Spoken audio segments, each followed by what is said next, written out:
मित्रों, प्रभात समीर का नमस्कार। कुछ कहना है नाम के अपने YouTube चैनल पर आप सभी का स्वागत। कहानियाँ लिखती हूँ तो साझा करने का भी मन करता है।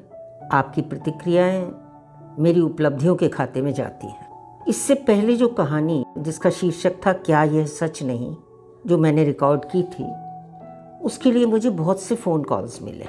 कई एक को अपने परिवारों, परिचितों और आस पड़ोस में इस तरह की स्थिति के शिकार हुए लड़कों की झलक कहानी के पात्र पुनीत में दिखाई दे रही थी। मैं दुआ करती हूँ कि इस स्थिति में बदलाव आए। आज की कहानी के साथ उपस्थित हूँ। छोटा सा शीर्षक है औकात। तो औकात नाम की इस कहानी को आज सुने। काशी बाबू ने अपने छुटके को डांटा, फटकारा, मारपीट भी की और थक टूटकर उससे दया की भीख भी मांगी। क्रोध से शुरू होकर खीज, करुणा और बेबसी तक यह यात्रा पहुंच गई। छुटके को कई भावनात्मक झटके दिए गए।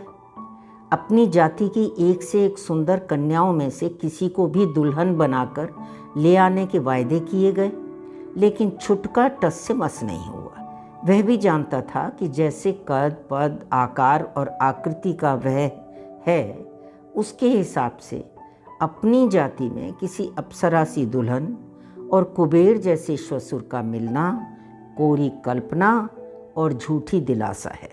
काशी बाबू कैसे भूल जाएं कि कुछ दिन पहले तक तो बांके कई बार अपने बाप की जगह पर झाड़ू और तसला लेकर काम करने आ जाया करता था, और कैसे बांके की बहन दिन वार त्योहार पर झोला लटकाए घर घर त्योहारी मांगती फिरती थी। मालूम है ना बांके के घर में क्या काम होता रहा।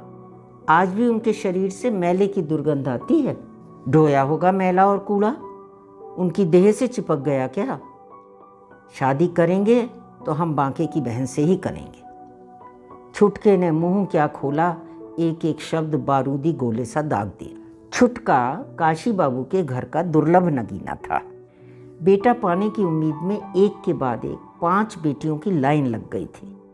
पीर फकीर, साधु सन्यासी, मंदिर मजार, गंडे तावीज़, छुटके की माँ के हिसाब से इन सब का मिला जुला ऐसा असर हुआ कि छुटके को इस पृथ्वी पर अवतरित होना ही पड़ा। परिवार की रीढ़ कहलाने वाले उसी छुटके ने आज सबको लुंज पुंज कर दिया था।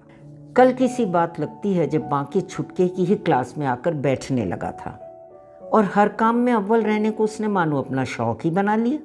बांके ने मानो उनकी, उनके छुटके की और उनकी पूरी जाति की उपेक्षा करने की नियत ही बना ली थी। काशी अपमानित महसूस कर रहे थे, लेकिन अपने अंदर के इस ज्वालामुखी को उन्होंने दबाकर ही रखा। एक दिन फिर कुछ ऐसा घटित हो गया जिसके साक्षी सिर्फ काशी थे। काशी का बेटियों वाला घर था। बांके की कोई भी हरकत भले ही किसी ने ना देखी हो, लेकिन काशी का गुस्सा, गालियाँ, कुटाई, पिटाई पूरे गांव ने देखी। भीड़ जमा होने तक तो बांके पिटकर अधमरा हो चुका था। काशी से कौन टक्कर लेता? एक और अपना अपराध जाने बिना माफ़ी न मांगने की बांके की जिद, दूसरी ओर काशी का दबदबा। बांके के बाप ने रातों रात बेटे और बेटी के साथ गांव ही छोड़ दिया और इस तरह अपने निर्दोष बांके के लांछित और कलंकित होने की कहानियों को खुली छूट दे दी। एक ही वार में दुश्मन चारों खाने चित्त। यह कल्पना तो काशी बाबू को भी नहीं थी। बांके के जाने के बाद गांव में बदलाव आते चले गए। पढ़ाई, नौकरी, रोजी रोटी की तलाश में जाने वालों के कारण गांव से शहर की दूरी और भी कम हो गई। बच्चों के भविष्य बन गए, शादियां हो गई। नहीं बदला तो वह था छुटके का भाग्य। निकम्मा और बेरोजगार छुटका काशी पर बोझ बनकर ही पड़ा हुआ था। छुटके की ठहरी हुई जिंदगी का दुख काशी बाबू को था, पर किसी छोटी जाति के लड़के को उन्होंने अपनी टक्कर में खड़ा नहीं होने दिया। यह सुख उनके दुख से कहीं ज्यादा बड़ा था। लेकिन इधर कुछ दिनों से बांके को लेकर गांव में एक अलग ही हवा बहने लगी थी। शहर में बड़ा अफसर होने की उसकी उपलब्धि को लोग अपने गांव की प्रतिष्ठा और सम्मान से जोड़ने लग गए थे। वज्रपात तो तब हुआ जब काशी का गोबर गणेश बेटा छुटका, जो अपने पिता के सामने खड़ा भी नहीं हो पाता था, डटकर बांके के ऊंचे पद की पैरवी करने में लगा हुआ था। बाबूजी, बांके की अफसरी तो हमने खुद देखी है, उसके ऑफिस में भी और घर में भी। छुटके का एक एक शब्द और भाव मारक था। नशा करने लगे हो, बोरा गए हो, कहते हुए काशी ने छुटके में 2-4 जड़ डाले। छुटका और बांके के घर में उसका रहन सहन, खान पान सब वहाँ होता रहा। इतना ही नहीं, अपने घर में बांके राजा और छुटका उसकी प्रजा। काशी बाबू को बांके की मोहक रंग रूप वाली बहन की याद भी आ गई। काशी ने सब काम छोड़े और छुटके का घर बसाने की जुगाड़ में लग गए। पंडित अपनी जाति की कन्याओं की लिस्ट, उनकी कुंडलियाँ वगैरह वगैरह। काशी तो अभी विचार ही कर रहे थे कि एक और धमाका हो गया। बांके चुपचाप उनके घर में आ धमका। आज उसे काशी के लगाए किसी इल्ज़ाम का डर नहीं था। क्या मैं अंदर आ जाऊं, कहता हुआ वह घर की चौखट लांघ चुका था। पानी मंगवाएं क्या, काशी के मुंह से बौखलाहट में निकला।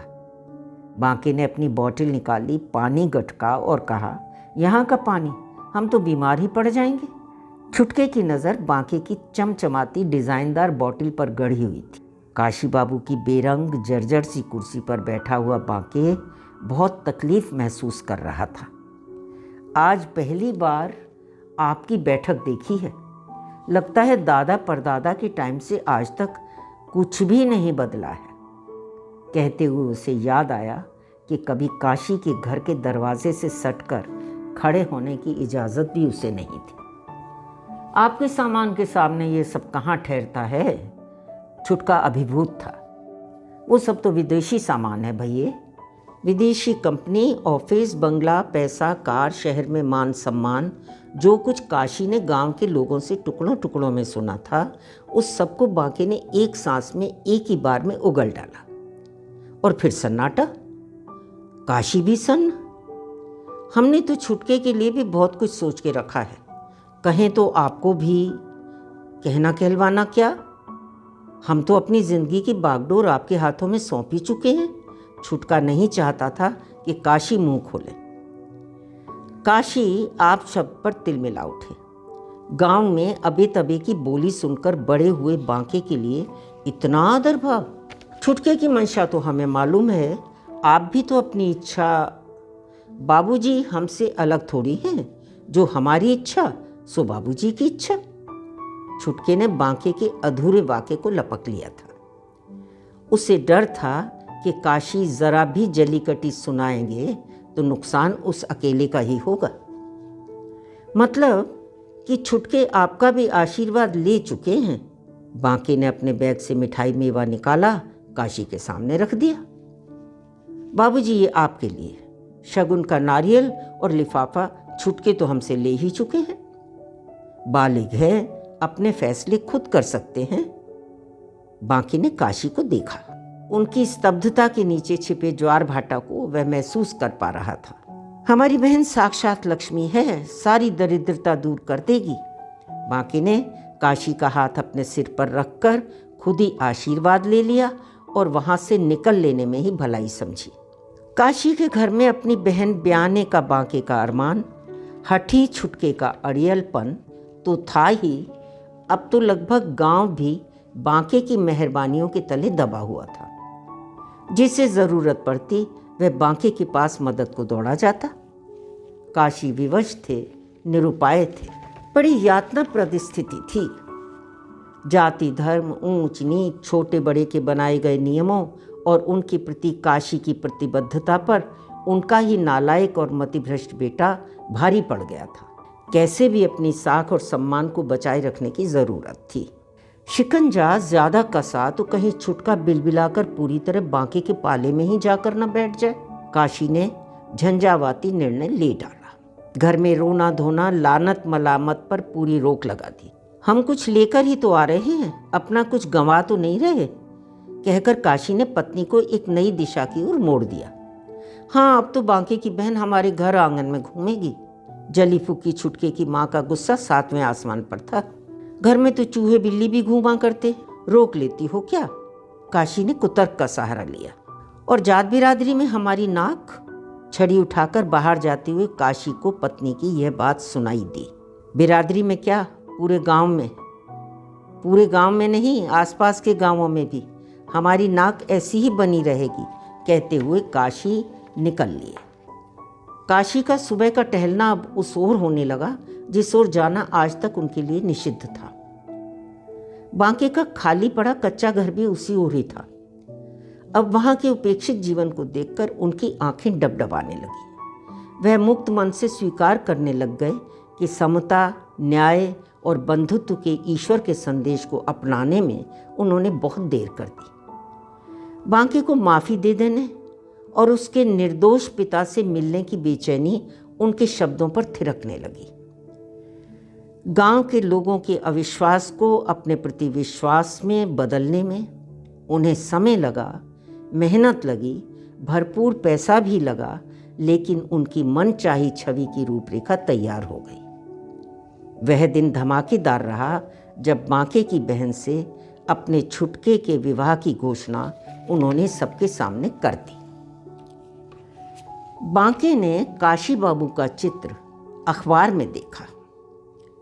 चित्र के ऊपर लिखे दलितों के मसीहा पर भी उसकी नज़र पड़ी और नीचे समाज में उनके सुधारवादी और प्रगतिशील योगदान के साथ और भी बहुत कुछ लिखा हुआ था जिसने काशी के व्यक्तित्व को अलग ही निखार दे दिया था। छुटके और बांके की बहन के विवाह के उनके साहसिक और अनुकरणीय कदम ने सबको अचंभित कर दिया था। इस तरह काशी ने एक विशेष वर्ग की अपने प्रति उमड़ती हुई भावनाओं को इस हद तक कैश कर लिया कि आने वाले चुनाव में उन्हें अपनी जीत भी दिखाई देने लग गई। बांके की बहन से अपने छुटके की शादी की लाचारी पर अब मान सम्मान की कलई चढ़ चुकी थी। उन्होंने बांके को भी गुपचुप एक संदेश भेजा। संदेश था, काशी के रहते किसी जीत का सेहरा अपने सिर बांधने की कोशिश मत करना और कभी भी अपनी औकात मत भूलना। आभार के साथ आपसे विदा लेती हूँ। अगली कहानी के साथ शीघ्र मिलेंगे। कृपया लाइक करें, सब्सक्राइब करें, अपनी प्रतिक्रिया अवश्य दें।